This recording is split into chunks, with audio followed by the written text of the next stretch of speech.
जो जैसा कि आप अपनी स्क्रीन पर देख रहे हैं क्वेश्चन को, ये है स्टेट लेवल के क्वेश्चन जो लास्ट ईयर पूछे गए थे। तो ये है क्लास 7 और क्लास 8 के लिए मेरे पास किसी बच्चे ने भेजे हैं।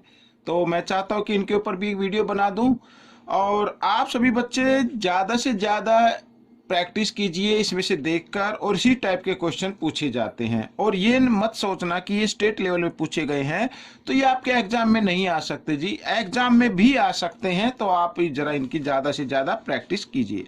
आइए करना शुरू करते हैं। क्वेश्चन नंबर फर्स्ट बहुत ही ईजी है, थोड़ा रैपिड फायर में ये क्वेश्चन पूछे गए थे। ठीक है मिस, आपको जल्दी से जल्दी आंसर देना है। अब देखो यहाँ पर, अब यहाँ पर ये जो देख रहे हैं सभी ओड नंबर को ऐड किया गया है और कंटिन्यू ओड नंबर है ये। ठीक है, कंटिन्यू ओड नंबर है।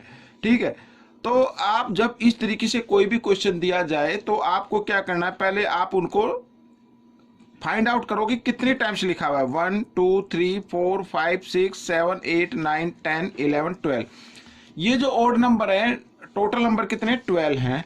तो आंसर क्या होगा, तो 12 का स्क्वायर हो जाएगा बच्चों, 12 का स्क्वायर। ठीक है, 12 का स्क्वायर यानी कितना होगा 144। ये आपका आंसर आ जाएगा। आप चाहे तो इसकी ज्यादा से ज्यादा प्रैक्टिस कर सकते हैं। मान लीजिए जैसे यहाँ पर है, यहाँ तक है। ठीक है, यहाँ तक दिया हुआ है ये वाला, ये इस नंबर को मैं अलग कर देता हूँ भाई, इनका सम कितना होगा। तो आपको सिर्फ क्या करना है, काउंट करना है कितने टाइम्स लिखा है, 1 2 3 4। हाँ, ये जरूर होना चाहिए, वो कंटिन्यू नंबर होनी चाहिए। देखो 4 लिखा है तो 4 का स्क्वायर क्या होता है बच्चों, वो होता है 16। तो इनका सब का सम कितना होगा 16 होगा। आप ऐड करके देख सकते हैं। तो कहने का मतलब जितने भी ओड नंबर अगर कंटिन्यू नंबर लिखे हुए हैं वो सभी ओड नंबर है, तो आप उनको काउंट कीजिए और उसके स्क्वायर के इक्वल उनका सम आ जाएगा। तो ये क्वेश्चन आपका सॉल्व हो गया है। अब क्वेश्चन नंबर सेकंड क्या कहता है, देखिए ये भी बहुत ही आसान है। ठीक है, रूट के अंदर है। तो रूट के अंदर बच्चों यहाँ पर बोर्ड मास का रूल अप्लाई करना है। पहले ब्रैकेट को सोल्व करना है और यहाँ पर 5 की पावर 2 है, यानी यहाँ पर लिखे 25 और ये पे माइनस। ठीक है, ब्रैकेट को सोल्व करेंगे। 4 स्क्वायर कितना होता है 16 होता है, मैं इधर लिख लेता हूँ, और प्लस। ठीक है, 3 स्क्वायर कितना होता है 9 होता है, और 16 और 9 कितना होता है 25 होता है। तो यहाँ पर लिख दिया 25 और प्लस यहाँ पर ये ब्रैकेट सोल्व हो गया। अब ब्रैकेट सोल्व हो गया तो नेक्स्ट नंबर भी सोल्व कर सकते हैं। तो 2 की पावर 2 है यहाँ पर, यानी 2 की पावर 2 का मतलब 4। अब यहाँ पे देखो ये माइनस ये प्लस ये तो कैंसिल हो गए। ठीक है, तो 4 बचा, यानी कहने का मतलब है 4, यहाँ पर रूट के अंदर 4 है और 4 का परफेक्ट स्क्वायर रूट नंबर होता है 2। तो बच्चों ये आपका आंसर आ गया। ठीक है, तो इसी तरीके से आपको ये क्वेश्चन करने हैं। और क्वेश्चन नंबर 3 क्या कहता है, देखो बहुत ही इजी क्वेश्चन है, ये भी इस तरीके से लिखा हुआ है। तो कैसे करेंगे, सबसे पहले यहाँ पर इसको फ्रैक्शन में चेंज कीजिए। 3 बाई पॉइंट के लिए 1 लगाना, पॉइंट के पीछे 1 डिजिट है तो 1 0 लगा दीजिए, और क्वेश्चन सॉरी मल्टीप्लाई का साइन, क्रॉस का साइन। ठीक है, और ये है यहाँ पर मिक्स नंबर। अब मिक्स नंबर है तो इसका मतलब इसको फ्रैक्शन में चेंज करना है। तो 3 3 जा कितना होता है 9, 9 और 1 10, तो 10/3 आ गया। ठीक है, यहाँ पे 10 से 10 कैंसिल हो गया, 3 से 3 कैंसिल हो गया 1 पे, तो आंसर कितना आ गया 1 आ गया। आइए करते हैं क्वेश्चन नंबर 4, और ये भी बहुत ही इजी है। अब देखो x की वैल्यू फाइंड आउट करनी है। कहने का मतलब ये है, यहाँ पर क्वाड्रिलेटरल गिवन है और ये 120 का है, ये भी x डिग्री का, ये भी x डिग्री का, ये भी x डिग्री का है। तो 3 एंगल्स यहाँ पर इक्वल आ रहे हैं और यहाँ पर क्वाड्रिलेटर, तो sum of 4 angles of quadrilateral is equal to 360 degree. यानी 1x अगर हम ऐड करें x प्लस x इस तरीके से और इक्वल टू 120 डिग्री, तो आ जाना चाहिए 360 डिग्री। देखो बच्चों आप माइंड में भी कर सकते हैं। ठीक है, माइंड में इसको कर सकते हैं। मैं तो आपको एक्सप्लेन कर रहा हूँ कि किस तरीके से करना है, इसलिए थोड़ा टाइम लग रहा है। तो देखो अब x को अलग ऐड कर लीजिए, 3x और इक्वल 360 डिग्री, और 120 इधर प्लस में इधर आकर ये माइनस में हो जाएगा, तो माइनस कर दीजिए। x की वैल्यू निकालनी है तो 0 और 6 में से 2 माइनस करेंगे 4, और 3 में से 1 माइनस किया 2, और 3 इधर मल्टीप्लाई में तो इधर आकर ये डिवाइड में आ गया, और 3 से इसको डिवाइड किया, 3 8 जा 24 0, तो ये x की वैल्यू क्या आ गई 80 डिग्री आ गई। ये आपका आंसर हो गया। अब क्वेश्चन नंबर 5 क्या कहता है, ये देखिए आपके सामने है, ये भी बहुत इजी है। Greatest 2 digit perfect Q number, यानी परफेक्ट क्यू नंबर कौन सा होता है वो हमें बताना जिसमें 2 डिजिट हो।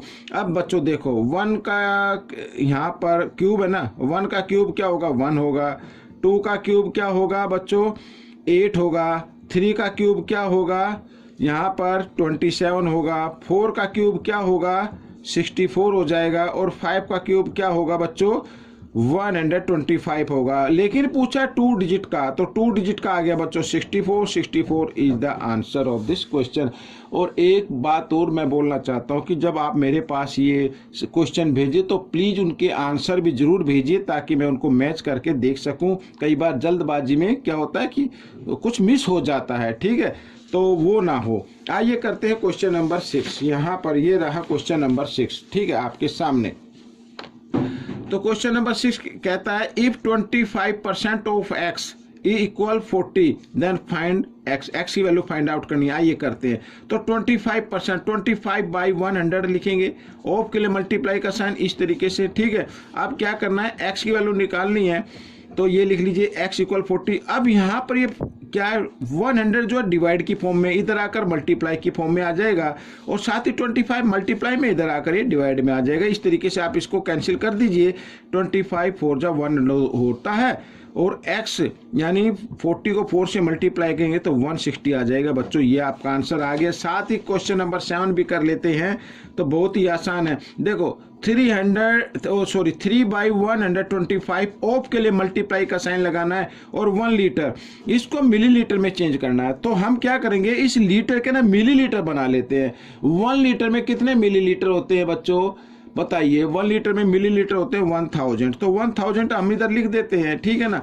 अब हम करते हैं इसको डिवाइड कर देते हैं, 125 1 जा 125, और ये हो जाएगा बच्चों 8 पे हो जाएगा, ठीक है। और 8 थी जा कितना होता है 24, तो 24 ml हो गया बच्चों यहाँ पर, ठीक है। 1 लीटर का 3 बाई 125 कितना होता है 24 ml होता है। तो ये आपका आंसर आ गया, ठीक है। इस तरीके से करना है। आइए करते हैं नेक्स्ट क्वेश्चन, बहुत ही आसान है। अब यहाँ पर देखो ये दिया हुआ था, और इसको अब जब सोल्व किया गया है तो यानी ये बताना है कि यहाँ पर n प्लस कितना आएगा। आइए करना शुरू करते हैं। तो मैं लेता हूँ भाई, यहाँ से ले लेते हैं भाई, 3 इधर डिवाइड में है ना, इधर आकर ये मल्टीप्लाई में हो जाएगा, तो मैं इस तरीके से लिख सकता हूँ इसको, ठीक है। और n प्लस क्या कर देते हैं 2 कर देते हैं, ठीक है। अब क्या करना है, अब आपको यहाँ पर ये 2 लिखा हुआ है। अब क्या करते हैं, हम एक काम और कर लेते हैं, 3x इक्वल n, और इस ये 2 लिखा ना, तो इसको लिख सकते हैं 1 + 1 लिख सकते हैं, ठीक है। अब यहाँ पे +1 है, 1 + 1 को आप इधर ले आए इस तरीके से, तो इधर करता हूँ मैं, तो इधर आकर ये -1 हो जाएगा, और यहाँ पर n प्लस ये कितना आ जाएगा 1 आ जाएगा। अब देखो 3x -1 और इक्वल n प्लस यहाँ पर क्या आएगा 1 आएगा बच्चों। तो ये क्वेश्चन आपका सोल्व हो गया, ठीक है। क्वेश्चन नंबर 9 क्या कहता है, ये देखिए आपके सामने है।